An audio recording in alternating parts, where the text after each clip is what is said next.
It's me, Rina Jin, and welcome to my mini vlog. So nakapag-decide mi nga mutanaw na lang mi og movie diri sa sinihan. So ang napili na mo nga movie is ang Peter Pan's Neverland's Nightmares. It is a horror movie. So during that time is 3:50 mag-start ang movie sa Peter Pan. Actually kana nga time is mga 3:30 pa siya, so napami time nga magsuroy-suroy diri. So mao ni siya ang gawa sa sinihan. 5 minutes before mag-start ang movie is misulod na mi kay para dili mi malate.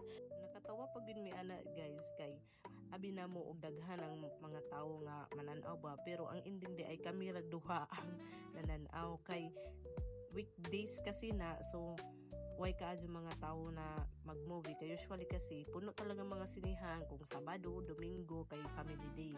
So kung papilian jud ko, mas ganahan ko mag-weekdays ko magsine kay dili crowded. Before mag-start di ay ang inyong movie is napana sila kung sa TV pa na sila mga patalastas nga ipa-flash sa screen. So kana mga movie is ang mga upcoming movies. After sa pagsini na mo to kay gibati na may kagutom kay mga 6:30 na gyud na sa gabi. So mao na mayari kami sa Mang Inasal, naarag hapon na siya same lang sa Robinsons first floor.